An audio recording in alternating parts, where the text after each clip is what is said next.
Hey guys, welcome to session number 46 of the Trailer Music Composers Podcast. Yeehaw! One man with one microphone who plays Star Realms with his wife and usually loses. Welcome to the Trailer Music Composers Podcast. Hey guys, and welcome to another session of the Trailer Music Composers Podcast. This is going to be a good couple of weeks. I had a very special guest on. His name is Ruben Nava, and he got in touch with me after Jeff Feynman's interview, just saying, hey, Jeff mentioned me in the podcast, do you want to have a chat? And I was like, this is brilliant. So we got to talking, and it turns out that Ruben has some amazing stories, not just of other people and the trailer music industry as a whole, but also of his journey from sound engineer to music supervisor, all the way to the CEO, I guess, all the way to launching and smashing it with his company, Music Junkies. And actually, we had so much fun talking that actually we talked for well over 2 hours. So we've decided to split this up into 2 episodes. So this week, what have I got in store for you this week? So first of all, obviously, Ruben's going to kind of introduce himself and his story and how he was there, basically in the launch of trailer music as we know it and the trailer music industry, and how in that massive shift from using existing scores to getting custom compositions done and people specifically writing for trailers, and how and his role in creating the role of music supervisor, trailer music supervisor, that is. It's just a fascinating story this week, and we talk about it's a wonderfully diverse conversation. So I really hope you enjoy it. I definitely did. So like I said, we've got part 1 this week and part 2 next week. So Ruben, welcome to the Trailer Music Composers Podcast. I am truly honoured to have you, and you are going to share some amazing stories for, firstly for me, and then obviously the listeners, who I'm sure are going to be absolutely thrilled to hear everything. So welcome. Well, thanks. Thank you. Good to be here. Yeah, it's great to have you here. And like I said, I'm truly honoured to have you. And I'm very intrigued to get the answer to my off the bat silly question, which I like to fire at guests. And it usually is, if you were an instrument, what would you be and why? That's an interesting question. A musical instrument, that is. I gotta go with a pair of maracas, a couple of big maracas. Nice. Why maracas? I don't know. I guess so. That's the first thing that came to mind, which I don't know what that says about me. Yeah. Yeah, well, yeah, shake it. That's it. I like it. Cool. Okay, well, that's... Didn't need that visual. Yeah, that's totally thrown me as well. Yeah, thanks for that. Okay, so next part, obviously, is for you to just introduce yourself for those of you who aren't, for those of the audience who don't know who you are. Well, I'm the man behind the curtain. So if you don't know who I am, it's not too surprising.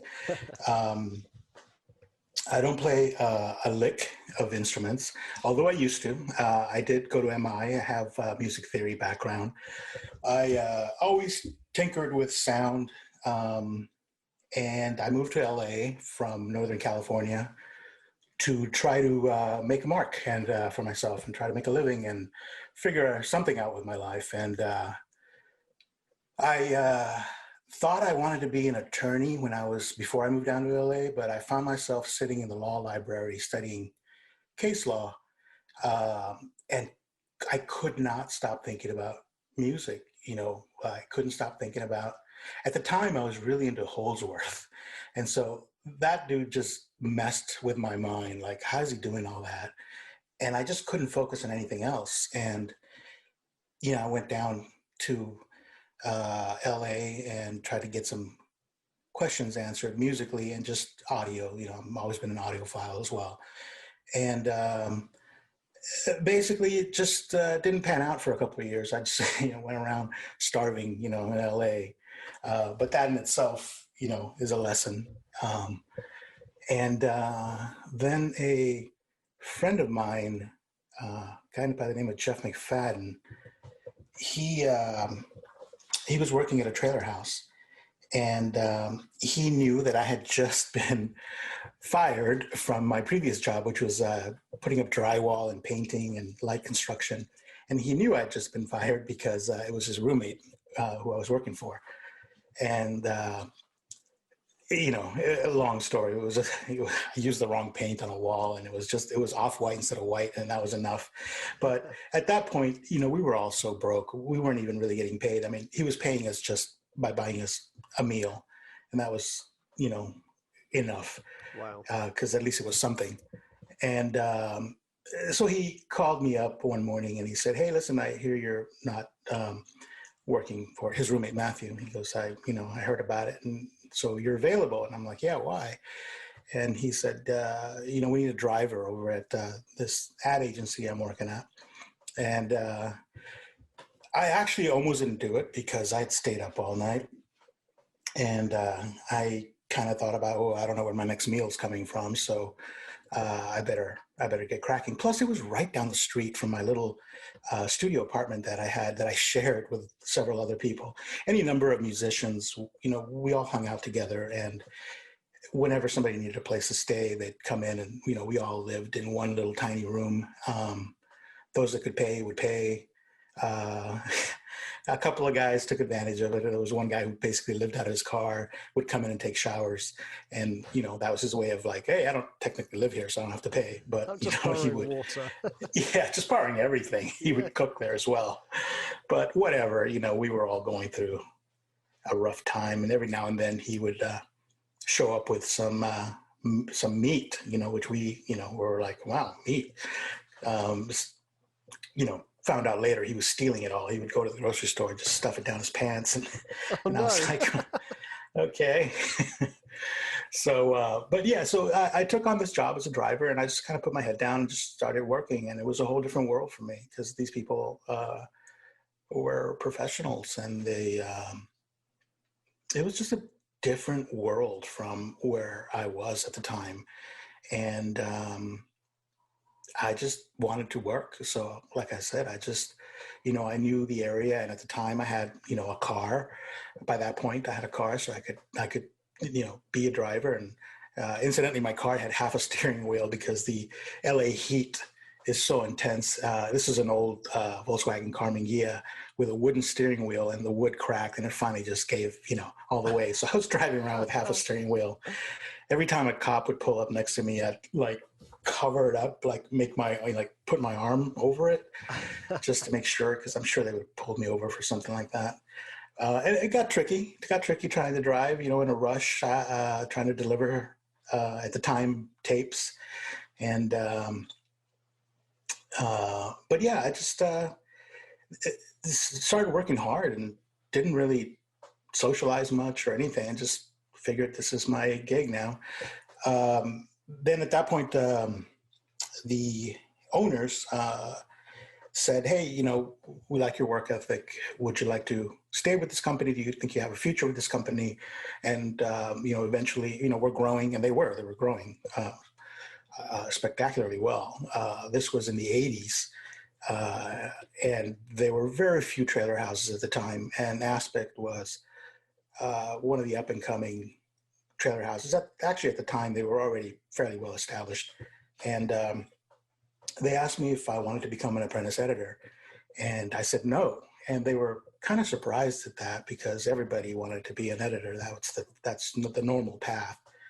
And they said, "Well, what is it that you see yourself doing in this company?" And I said, "Well, I've been popping into your sound room, and I kind of want to go that route."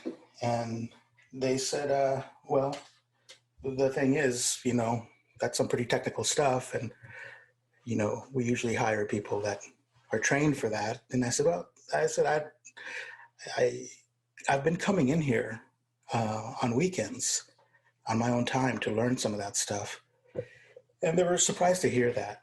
And one of my bosses said, well, if I can be candid, he said, he said, can you, if I were to ask you to do a 1-to-1 X transfer, on one of the Magnatechs, which are these sound follower machines, that are just gigantic behemoth machines with a bunch of lights.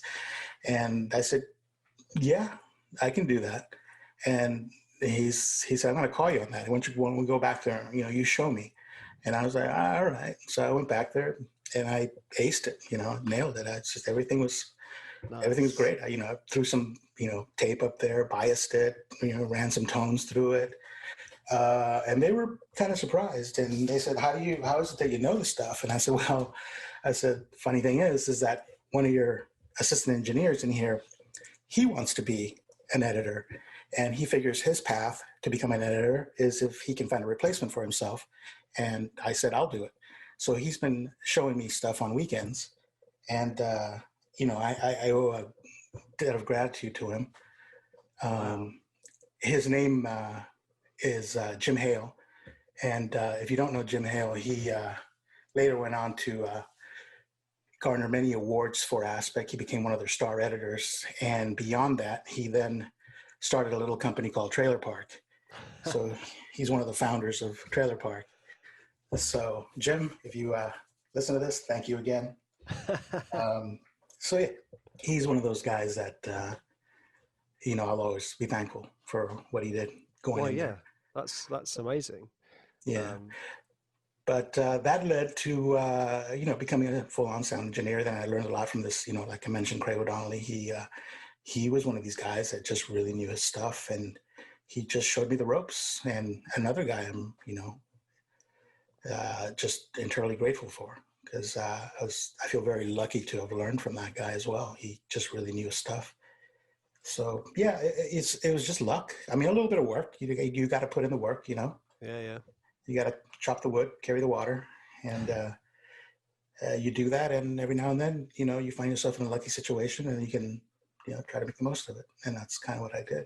That's amazing. Can I ask for some more details? Because just to kind of paint the picture in a more clearer way. So, what type of things were you dealing with as a sound engineer when it comes to trailers back then? Was this still the 80s?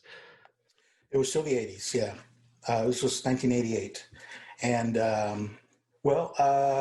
back then, all of the feature scores that we got were on usually on quarter-inch, reel-to-reel quarter-inch, and occasionally we'd get a half-inch. This is long before things started coming in, even on CDs, because CDs were around, but CDRs were not, or at least they weren't affordable to print your own CDs. So it was just easier for us to get these feature scores on quarter-inch, and then I would have to transfer them onto film, because everybody was cutting on chem machines, flatbeds, and so all the sound had to be spliced together on film, and so you had to get the quarter-inch sound transferred onto film so that they could cut. And every time they spliced, they cut into something. You'd have to make multiple copies of the same thing just so they can go out and redo things. It was a very slow process, but that's the way it was done back then. It was just after the era of moviolas, but before three-quarter inch, and started off there on flatbed and all that. And then I also did some mixing for the company. But what I mainly did was, again, I got lucky in another way. And part of that luck comes from not so much mapping things out because I find that I'm not great at that, but I am okay at recognizing an opportunity. And I'm also kind of a geek about music. And in going through those boxes and boxes of soundtracks that they had on quarter inch, I found a copy of the soundtrack to Crossroads, the movie Crossroads. And there was a lot of stuff in there. I mean, I geeked out because that was one of the movies I was obsessed about. You know, I was watching Steve Vai and listening to Ry Cooder. And I put on this soundtrack, and there's a lot of takes in there that you wouldn't get. I mean, they did take after take after take of a bunch of the tracks. And so I was like a kid in a candy store. I could hear them talking. And then I realized that, wait a minute, there's stuff in here that you can't buy. Like, even if they put out a soundtrack for one of these movies, it's usually the songs that are picked out for the movie. It's never, at least back then, it was never the underscore. And if it was, it was all edited. And I actually preferred hearing the raw takes, the unedited takes, the mistakes, and the conductor and the, the orchestra master. It's just everybody talking, and you get into it. And I geeked out. And the thing is that I started going through all these soundtracks, and some of them were brittle because the tape just doesn't last that long. And so I thought that was a travesty. I thought, I have to preserve this stuff. So at the time, DATs had just come out, and I started transferring everything to DAT, and I just kind of became obsessed about it. And herein is where the problem lies, is that my boss would see me listening to music, and every now and then I'd be, rocking out a little bit, getting into it. And so he'd look at me, and he'd say, "What are you doing?" And I said, "I'm listening to this track." And he was like, "Well, I need you to, get to work because I'm paying you to work, not to listen to music." And I was like, right. So the sound room was full of fancy equipment and a bunch of blinking lights. And, they didn't know jack about those things, but they did know that they were expensive and that they looked impressive and that they've got a lot of blinking lights, and clients would be impressed by that. So the sound room was always a stopping point whenever a client would walk in. So, in would walk in, Bill Ober, or somebody from, whatever studio. And Ron Mueller was the owner of the company. And Ron would walk by and he'd say, and this is our sound room. And then he'd catch me listening to music. And then he got mad because it looked like some of the employees are hanging around listening to music.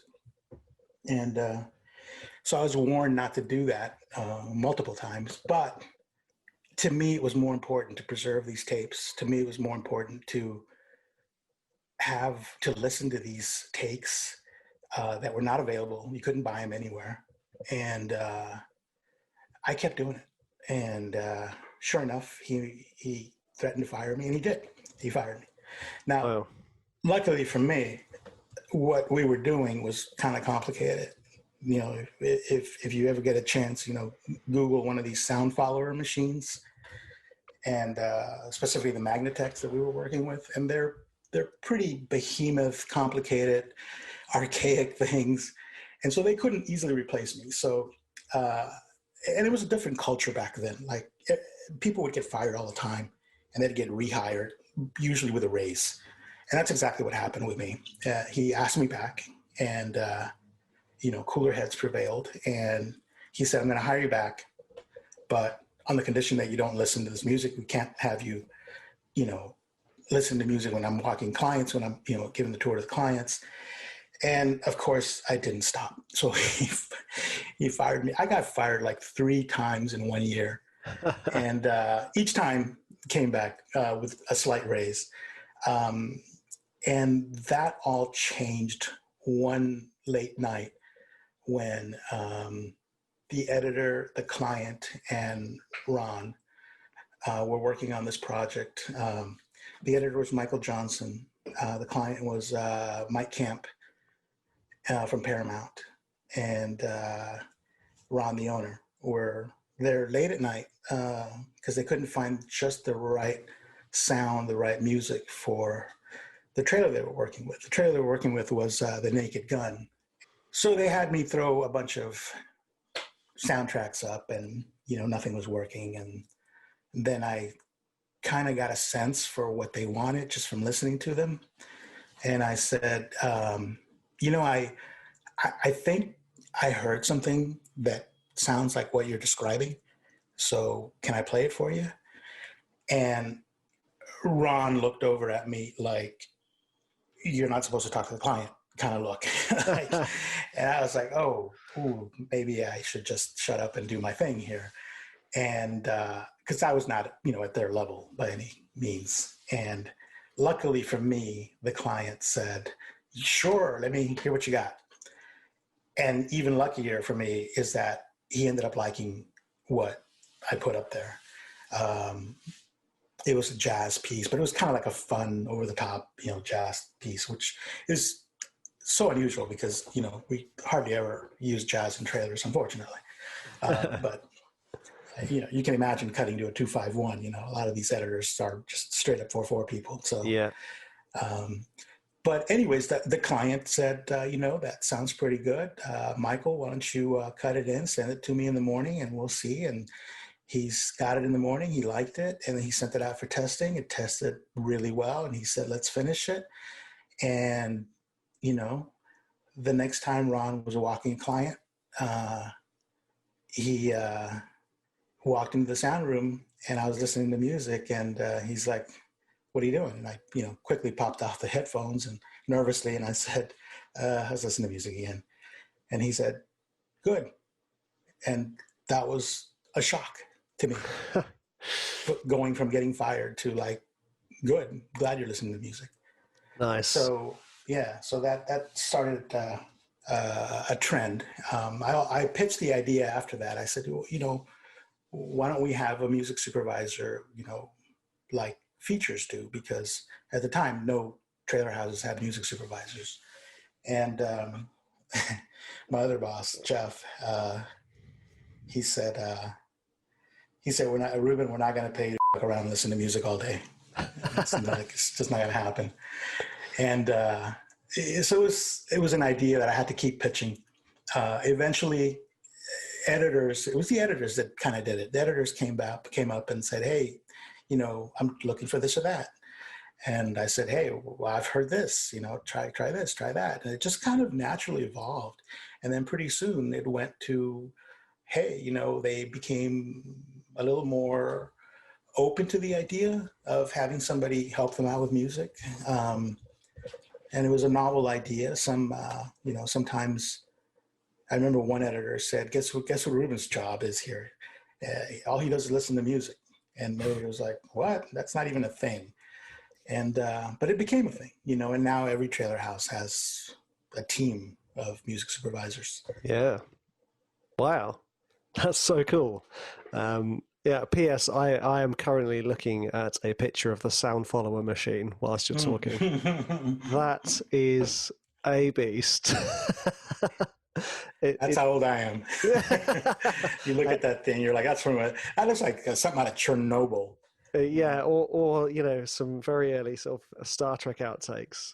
Yes, it does, like the original Star Trek. Yes, it does. Yeah, absolutely. Yes, like you want to see Uhura in front of that. Yeah, that's it with a bing over the top. Exactly. No, that's amazing. Also, it's really interesting how people resist.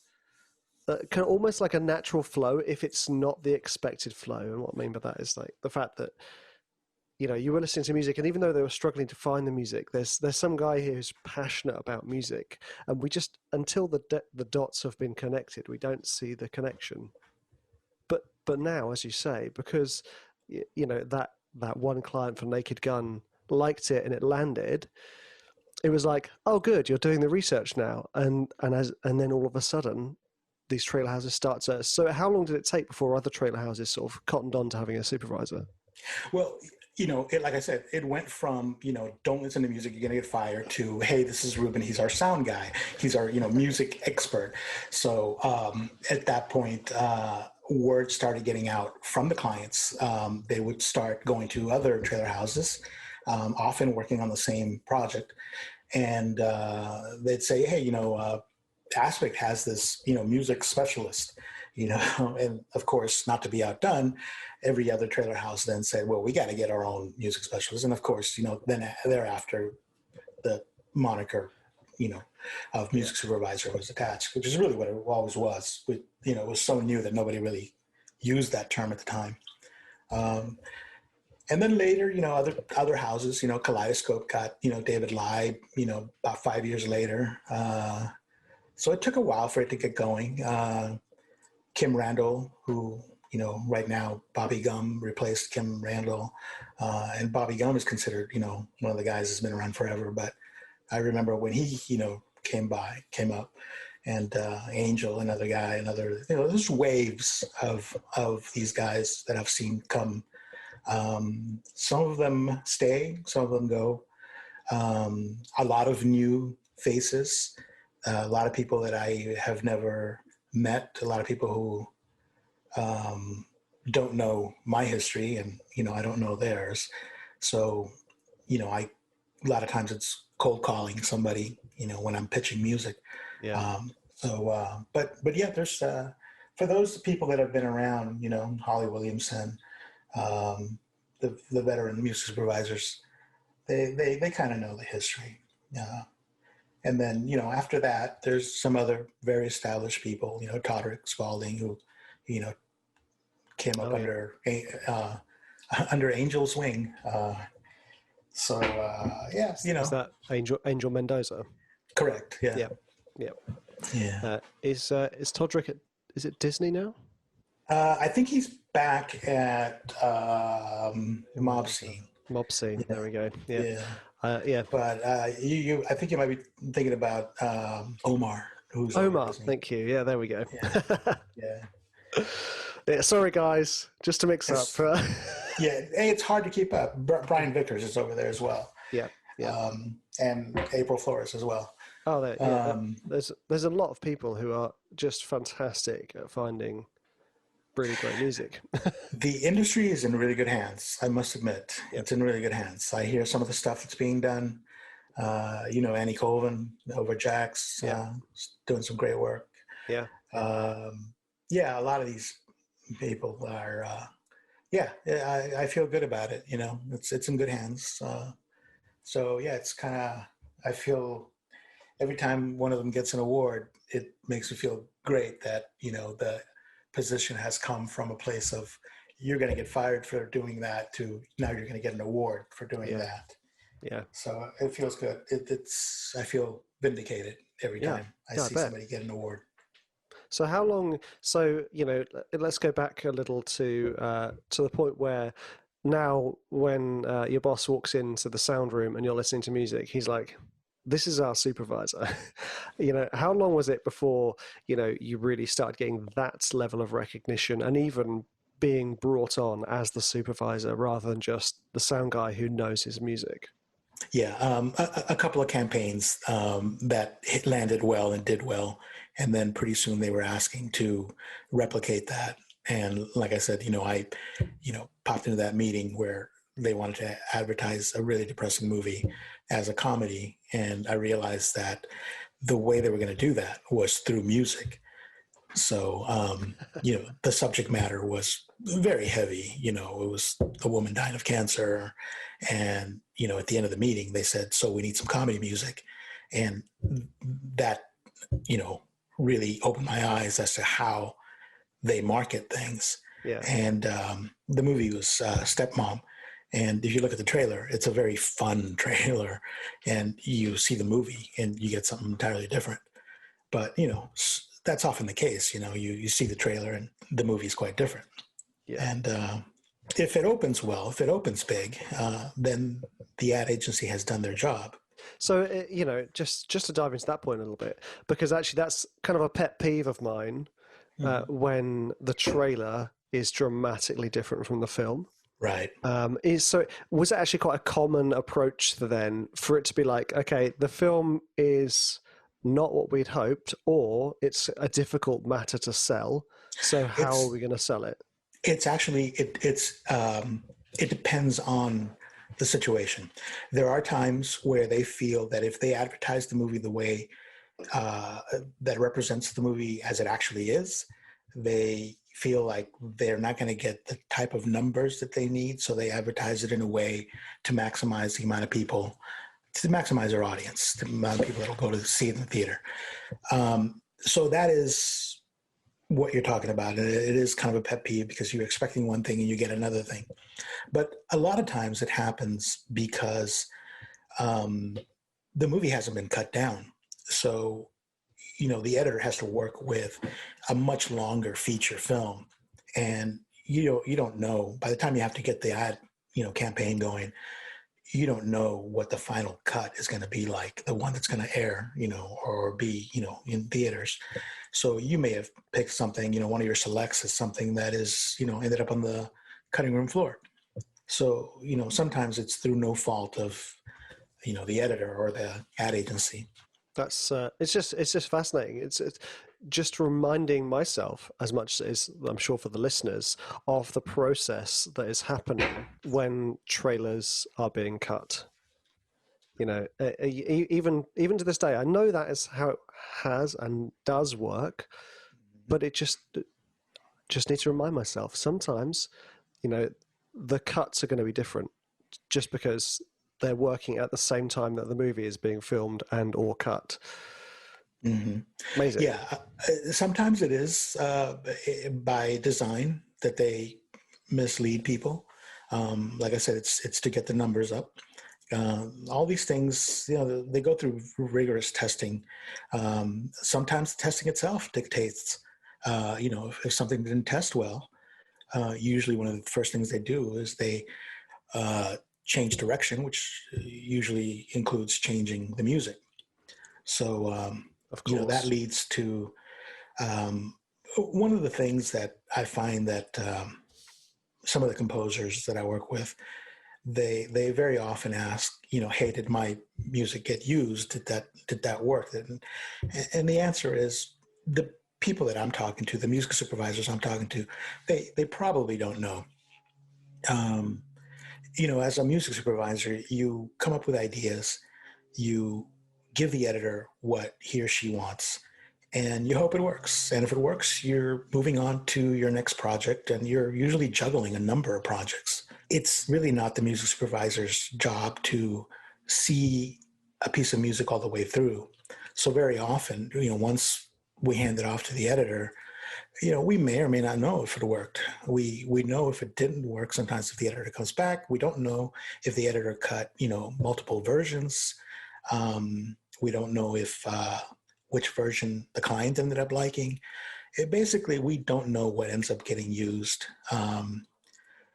until it finishes. Mm. And as a music vendor, you really kind of have to let go of that and just rely on the fact that these guys have very deep pockets, the studios, and they're not going to use something without a license.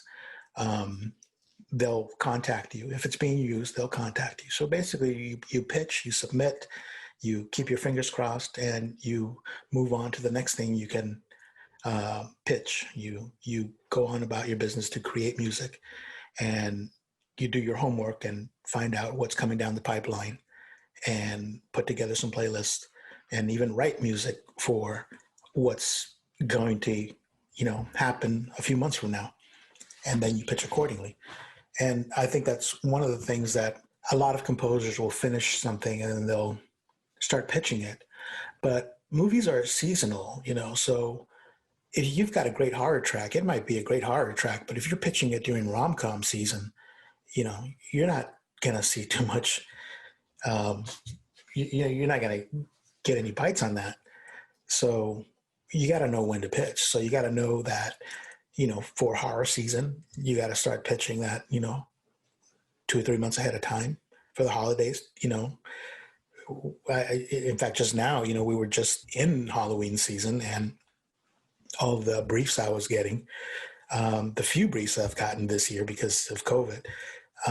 But they were all, for family friendly Christmas stuff.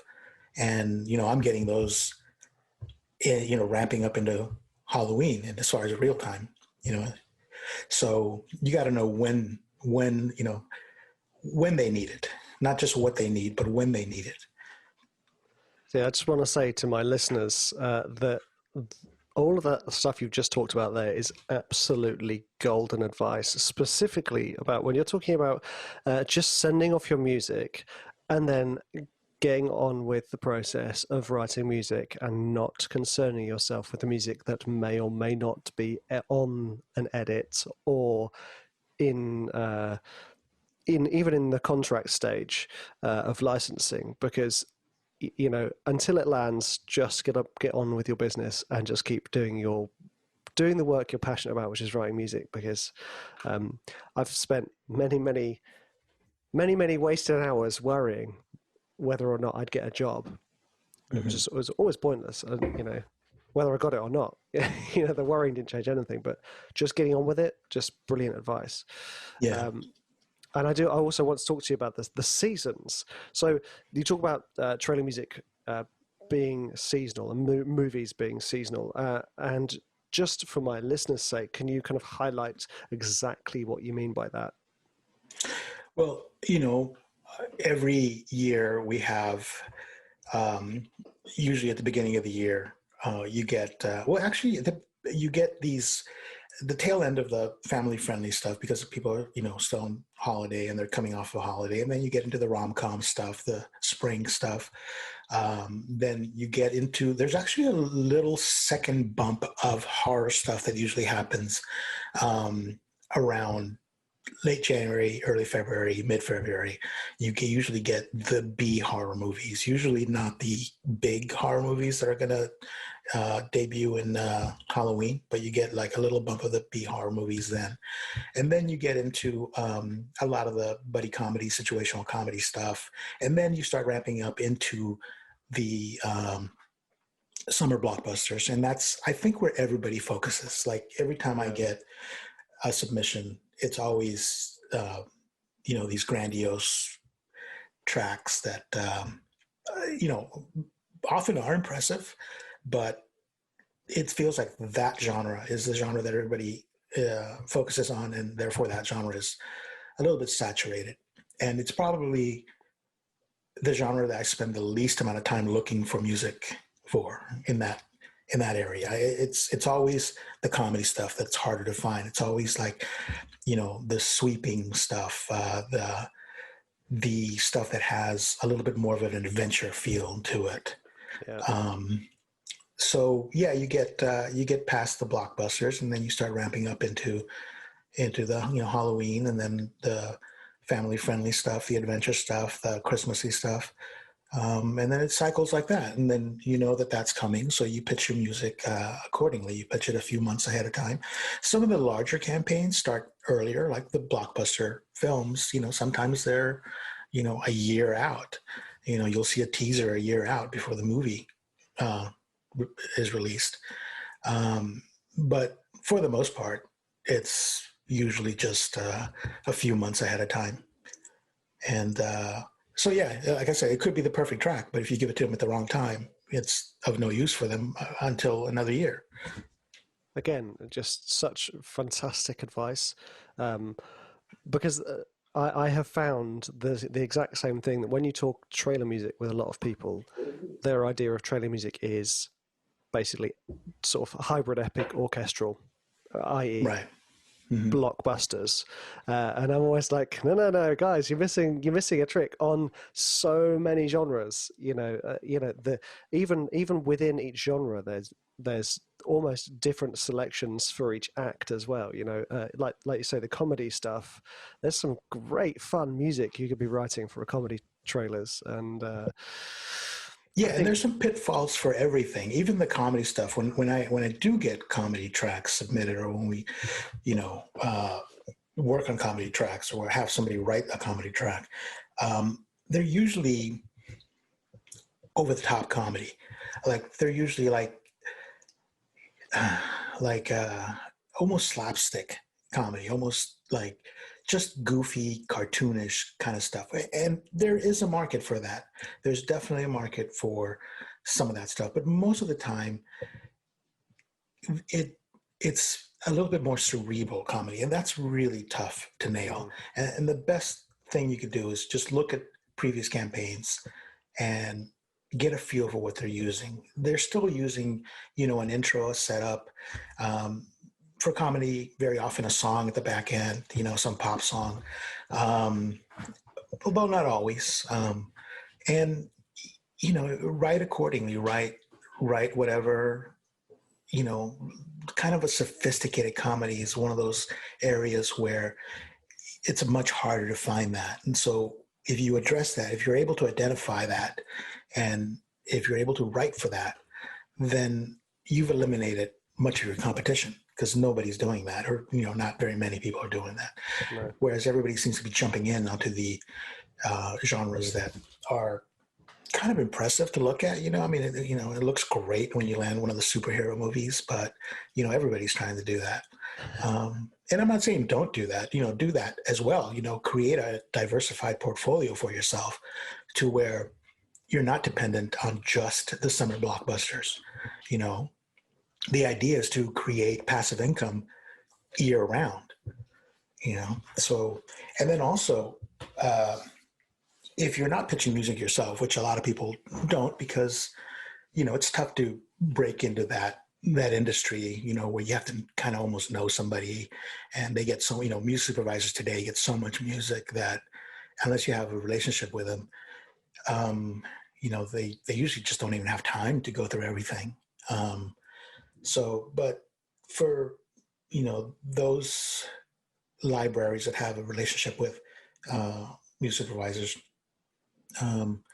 provide that music to the music library at a time where they can still create a marketing campaign and put together playlists that they can then send at the appropriate time. Yeah, it's again great advice.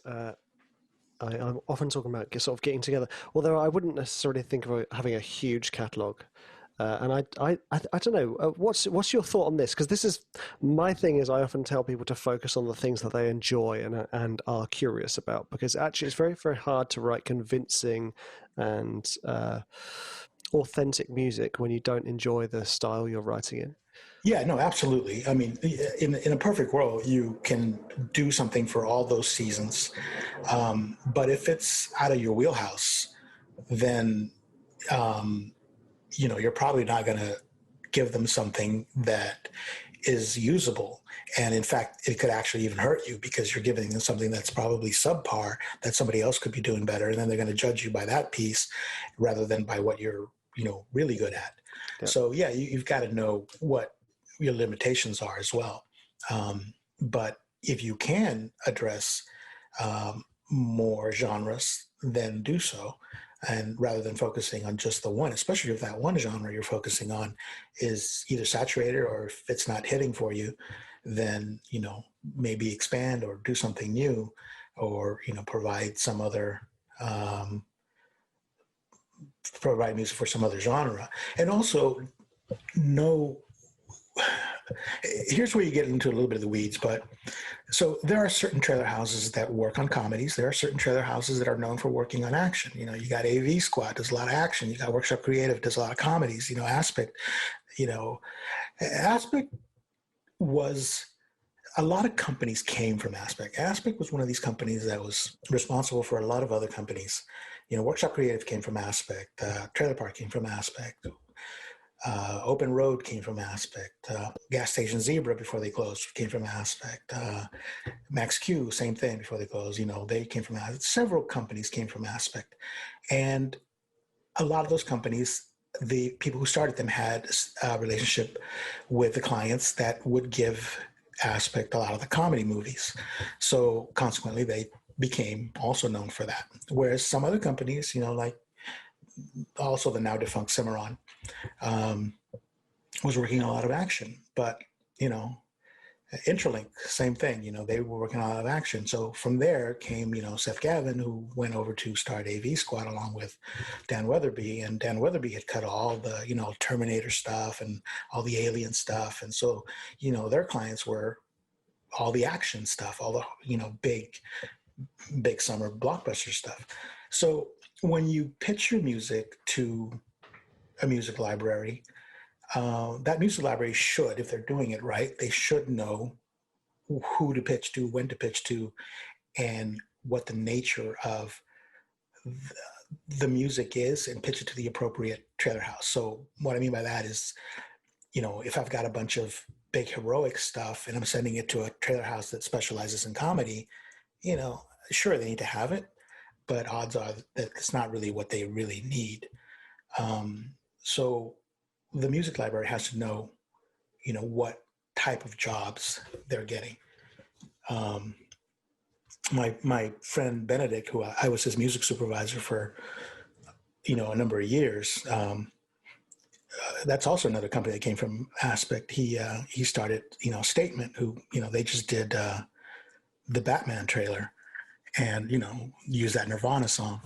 And good for him. He Benny always knocks it out of the park. Yeah. So he's a guy that the clients know they can take stuff to him and he's gonna nail it.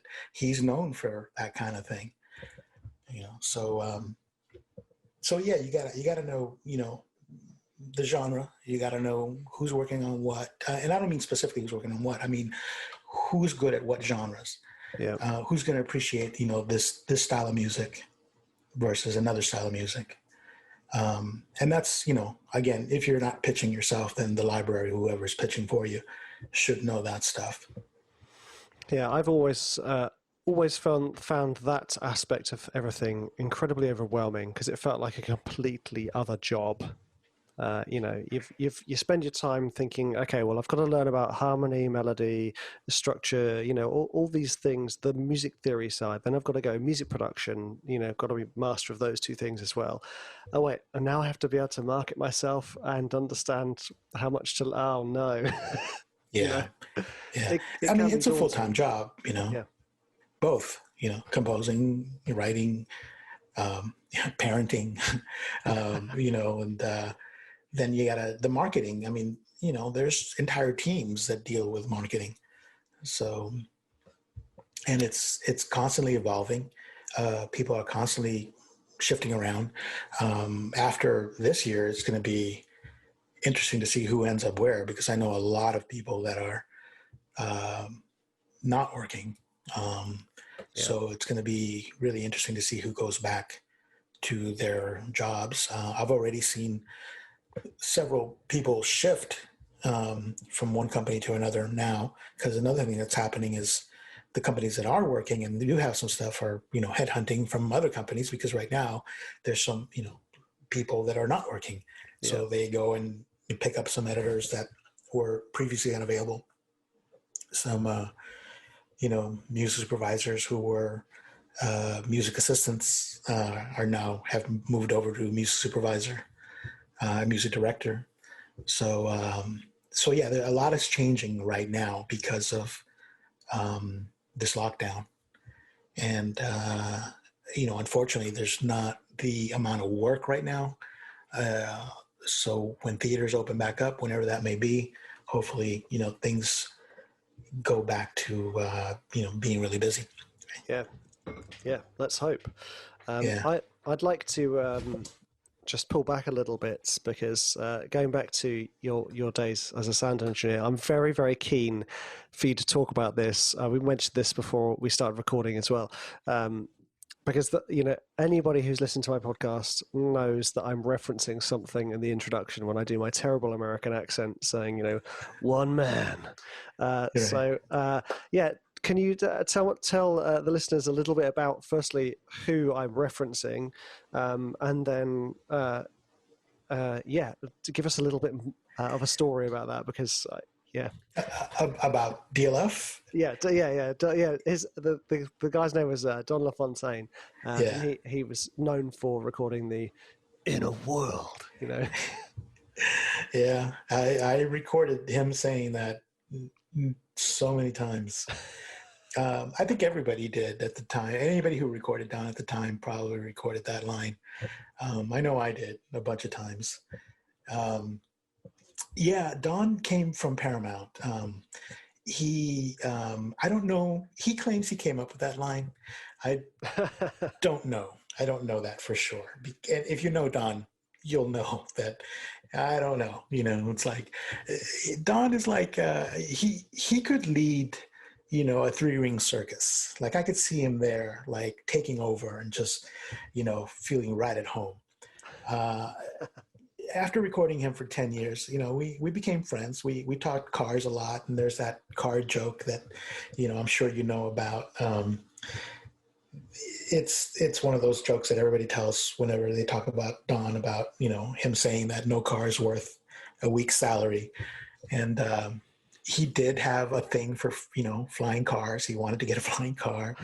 um, though I maintain that story came from when we were talking cars all the time. He had this crazy Corvette before he had the limo. He had this Corvette. So we talk cars all the time, and we were talking about the Dodge Viper that was coming out, and I said, hey Don, this thing's going for $50,000. I'm assuming you're going to get one. And he's like, oh yeah. And it started creeping up in price. It started going to 60, 70, 80. And then finally it got to like over $100,000. And I said, I don't know, Don, with the dealer markup and everything. And I'm like, it's always been out of my price range, but are you still going to get one? And, that's when he said, that no car's worth a week's pay. And, Don was a showman, so he knew a good joke when he heard one. And so he would say that a lot. So he said that story with, to any number of editors and producers, and, everybody got a kick out of it. So who knows where it really originated. I think it originated when we were talking about the Dodge Viper, because that went on for months and months. So if it didn't originate there, it was a hell of a setup for months. But he was a great guy. I mean, he had later, after the Corvette, he switched over to the limo, and that's how everybody kind of really got to know him. He would come in, nail a take in no time. He knew exactly what to say. He had the perfect inflections. One thing I disagree with is that every time I hear people talking about Don, and they'd say, that was perfect. I agree with that part. It was perfect. Like one take Don, he would nail it first take. What I disagree with is people would say, well, we're paying him a lot, so we had to ask him to do it again. And he would just give me another, perfect take. And I agree with that. The second take was perfect as well. But what they say usually is they said it was the same as the first take, but it wasn't. Like I, dissected his voice for over a decade, and he did it in such a subtle way that he was giving you a second alternate and different take, but it was not different in that overtly different that it became unusable and you were going to go with the first take anyways. He did it to where, hey, this second take and this third take and maybe even a fourth take, if you could get him to do that, they all have these subtle differences and they're all perfect in their own way. And the guy really did have a knack. He really could nail it. Have you ever seen that, what was it, that Five Guys in a Limo video? No. It's a little shoot we did with Don, and it's on YouTube. You can find it, Five Guys in a Limo. And it's him and a lot of the other trailer guys at the time, all of whom I recorded as well. And I did the music supervision for that video, although at the end, you'll see the credits roll up. But at the time, music supervision wasn't a thing, so they didn't credit me. But yeah, it's a funny little thing. You'll get to see Don kind of poking fun at himself, which he was very good at doing.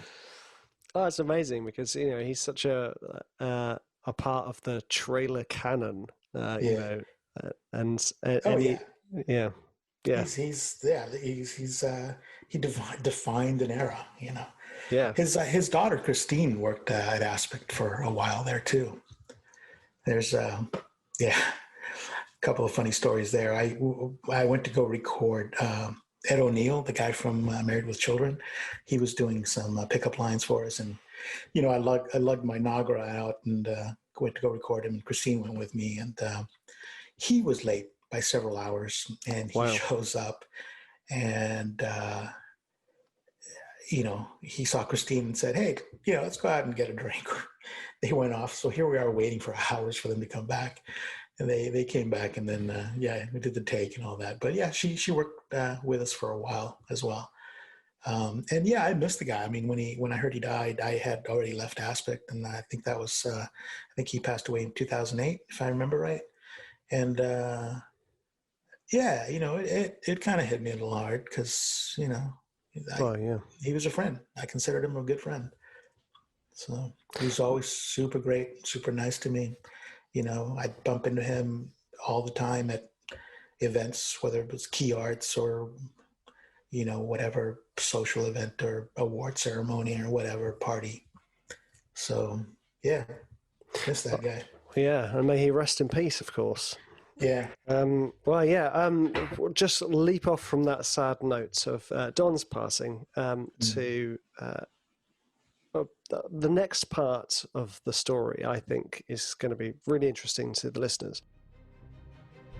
Okay, guys, so that is the end of part 1. I really hope you enjoyed it. Stay tuned for next week's part 2, where he talks about libraries in the old days and how he got to working with Immediate Music and, Jeff and Yoav, and how the term epic music came about, which actually I'd never heard this, and it was absolutely fascinating.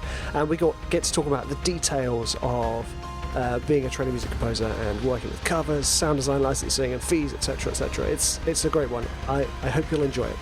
See you next week, guys.